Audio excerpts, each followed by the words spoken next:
So, I'm going to look at 8 sites. There'll be others, but these are the principal ones that are right across the heartland of Effigy Mounds builders, or the Effigy Mounds land. They are the Snimagale group, which is part of the Effigy Mounds National Monument. It's the southern part. There's some mounds at Muscadet. There'll be 4 separate sites in Madison, 1 up at the Forks of the Manitowoc, and just 1 site in Milwaukee. And my intent here, having picked these, is to show the range of things that the patterns that the builders made.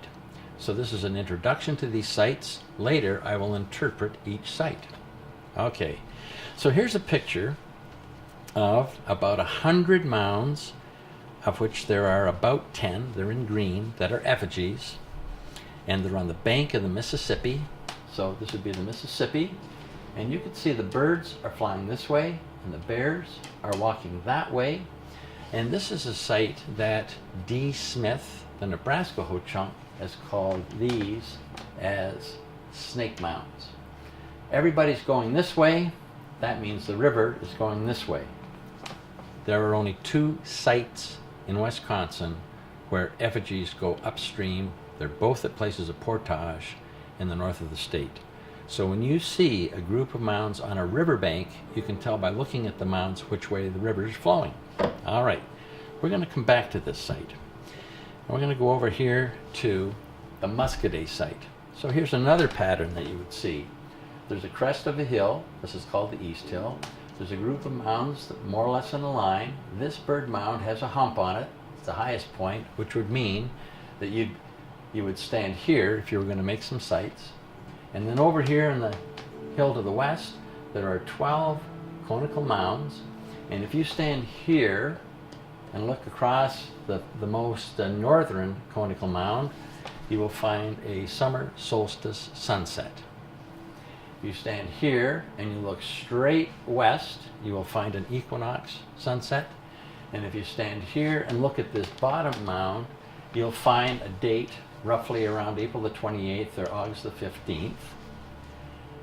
And this is called an agricultural calendar because from this point to that point and back represents the growing season for the corn that the Ho-Chunk planted in those days. They had about a 55 to 60 day growing period. And I'm offering this just as a first orientation to a way that builders use the terrain to make some statements. All right, we're going to go to Madison, and here we're going to look at 4 sites. We're going to look at the one at Mendota Mental Health Institute, Governor Nelson, Black Hawk, and Mills Woods. And I'm going to come back to that after I show you the other 2 because we're going to look at these in depth. So at the Forks of the Manitowoc, we have this picture of 10 water spirit mounds and 1 conical mound on page 42 of Radden's book. And we have 2 pieces of English to help us understand what these mounds are. This piece says Two River and points that way. And this says Effigy Mounds, Panther or Water Spirit type, Forks of the Manitowoc River, Calumet County. 1 conical, 10 water spirits. 1 conical with water spirits around it, and then a key. The Manitowoc River must be flowing this way because these are all going that way. We'll come back to this. And then in Milwaukee, I have picked this group of mounds. They're all water spirits. These are all destroyed. So Lapham, and sometimes Lewis, another engineer, had trouble with north. But in all of Lapham's maps, you get a north, and this one is pretty north because you can see the plat line for the streets of Milwaukee. This is 6th and 5th and Walnut. We're running north and south, and he got it pretty correct. I'm going to show how this it turns out to be a calendar when we come back to it. So here's 5 or 4 so far very different groupings of mounds that all have common underpinnings that are all going to say something a little different. Now, let's go to the Madison area. And let's go to the Four Lakes. So let's go back to this, if I can. Nope. There we are. So Madison is built essentially around Lake Mendota and Lake Monona. There were 4 lakes. It's called the Four Lakes area. And for those of you that are history buffs, you'll know that when Belmont was the first capital of the state, and there was a great debate about where to place the permanent capital, Milwaukee and Madison vied with each other, and the Madison people decided that the Four Lakes was a more important place because they were sacred. They knew they were sacred to the Ho-Chunk, and they used Sioux names to identify them, and they were catchy. They were the kind of thing that was helpful for an advertiser. They were Mendota, Monona, Wabisa, Kegonsa, the Four Lakes. And they were picked by a person that had been out in the Dakotas who had an affinity for the Sioux, and but they did not pick the name that the Ho-Chunk called these lakes. So here we have the Sioux name, Mendota, which means place where the waters come together, and then we have the Ho-Chunk name, Wak Shek Homikla, the Indian's bed. And briefly, a beautiful water spirit maiden appears in a dream to a young man walking on the shore. A large raccoon runs up a tree, then is transformed into a catfish in the hollow of a tree. The fish is killed and eaten by the man, who then transforms into a catfish and chases the maiden up the Four Lakes, mates, and rests in her bed to the present day. Now that's the story that is around this lake, and I am going to walk you through this in great detail later on. But what is in a name? Well, what the Indians called the place was very important and turned out to be extremely important in the Crandon Mine lawsuit, because the Europeans had called the river Marsh Creek. We don't have a high opinion of marshes. Marshes in those days were non-farmable land. The Indians called it Little Medicine River.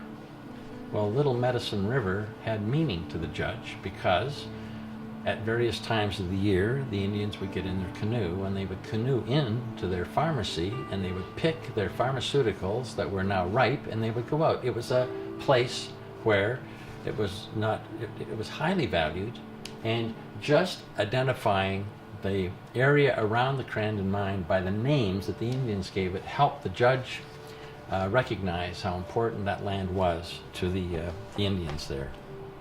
The other lakes also have Ho-Chunk meanings, and I'm going to spend less time on those.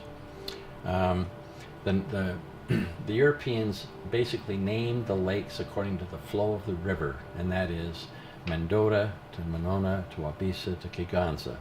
The Ho-Chunk named them in the reverse, and they did that partly because of the origin of the name.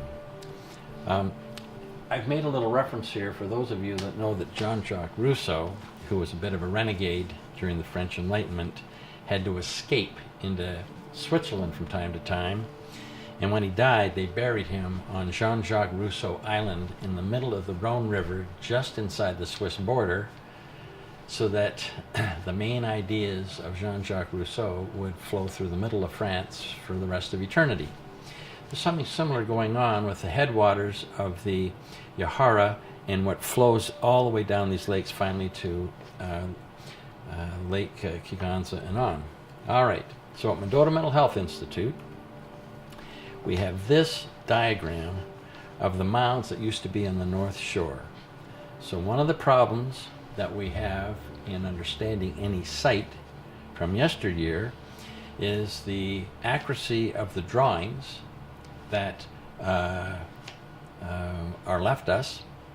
Another problem is that many of the people that drew didn't draw all the mounds that were there, and they will often say these were the largest mounds and there were other mounds down by the lake shore.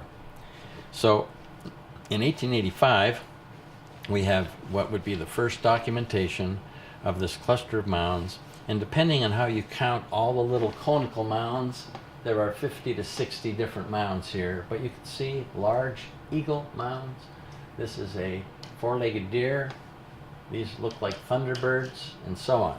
Well, a few years later, a reputable surveyor by the name of Lewis came by the same property, and what he did was he left us this survey of just this group, because these are now destroyed. And you can see that they were quite different in size and in shape. And here's a comparison. This is what Pete left us, and this is what Lewis left us. So what we have is a big thunderbird, two big ones and a little one. We have two foxes with tails, one without a tail. And instead of just having north-south linears or water spirits, there's an angle here, and there is a prominent conical mound, not just a small conical mound. And where Pete had two thunderbirds, it's actually an eagle. So a problem in doing research in this area is understanding the difference between the various historical representations of mound sites. Now, of course, we have LIDAR. LIDAR is even more sensitive and will, at some sites, add further mounds that are just not apparent to us, that'll have to be factored into the meaning of the builders. But for me, this is from my book. This was a very important discovery, because I didn't know what to do with these thunderbirds, but once I saw this pattern, I had a better idea of what the builders were doing here, because two adults and a child become a common pattern in this area. Here's how I've heard Jim Scherz identify that. Because when Professor Scherz, who was a surveyor, came across Lewis's work, he found it was so accurate that he no longer went to sites that Lewis had surveyed. He went to sites that were not surveyed. So the first thing is that Lewis was a good surveyor, and he was 100 years basically earlier than Jim, and Jim had aerial photography, etc. The next problem, and you have to be humble when you say this, and that is the original surveyors here are looking at grasslands where the grass is, 6 or 8 feet tall, and what you're looking at is a field of grass, and then there's an elevation. And the very fact that they got any of this more or less right is really a tribute to them. And so I don't fault any of the earlier surveyors. Pete's work's still very important, but later surveyors are more accurate. Now, the question of artistic. I've heard Amy Roseborough say that once a decision was made to construct a mounds group, the work was assigned to the artist of that village or that group. And therefore, you have 5 or 6 different shapes of a bear or of a bird, because it's dependent on that person's conception, once they receive the contract, so to speak. So I don't know whether, this represents a better description of what was actually there, or whether it's actually just a better description because Lewis realized that this artist actually had more skill. What is important here, though, is that Pete only got one with a tail, and it makes a difference if you have a tail. Without a tail, you haven't gone through puberty. That's my interpretation on these. So, what can you say? Except Pete did his best in a difficult environment, and Lewis, and then Scherz came by with greater technology. All right. So here is a comparison. In 1985, I asked Professor Scherz to do an aerial survey, a modern survey of the mounds on the grounds of Mounds Mental Health Institute as they are today. So, and then when you compare that with all of the activity that Pete saw, and realize that this whole group is essentially now down to just some artifacts, but that the eagles have a similar thing, that is similar relationship, that there's a lot of north, south, east, west, when in fact the lines here are a little bit different, that the conical mounds in this main cluster on the highest point of the peninsula don't get the same definition in Pete's book, but this gives you a much clearer idea of not only what we have today, but then when you could extrapolate back, as Professor Scherz has, and put the other mounds back in the place that they would have been. Furthermore, Scherz there's a parking lot that cut off the tail of one of the water spirits, and he did soil samples on the other side of the parking lot to show where the tail was. Similar with the wing of this bird was cut off, and using soil samples he's been able to determine what the actual length of the wing of that bird. But for people that are researching in this area, this is really one of the issues that historical research has to be addressed, because we're dealing with sort of shifting images of what was there. So here's a picture that was placed in the 150th anniversary of the state of Wisconsin, showing the three big birds. They're called birds, but they're actually eagles, and nobody argues with that. And what you'll notice in the big eagle is that they got a notch in the tail. Now the authorities are clear that if you have a notch in the tail, that's an eagle, and if you don't have a notch in the tail, it's a hawk. And that's how they could tell the difference between hawks and eagles. And even the little one in the front here has a little bit of a notch left. This one, it's hard to know because they had a lot of overgrowth. But this construction, this is the largest extant bird effigy, eagle effigy, known. Second largest. This is a small one in front. There's a panther mound, water spirit mound, that had a 610-foot tail and cut off. And then there's a four-legged deer here that had, that's only one of about four known ever constructed. And the good thing they got here is they got the true north. This line would go straight up so that this deer is walking due east. And it's walking if it stood up between the wings of these two eagles. And there are three bears smudged out here, a big one, a little one, and a big one. A big bear in front of this bird, a big bear in front of that bird, and this one in front of that bird. And you can easily see that this bird is flying in parallel with that bird, and this bird would fly in to this. If they took off, they would meet somewhere here, with this one crashing into that one. So the recent depiction of these eagles is accurate. All right. Here's a 1906 survey by Stout that showed that four-legged deer. And the question here is, was it a male or female? Did it have antlers or not have antlers?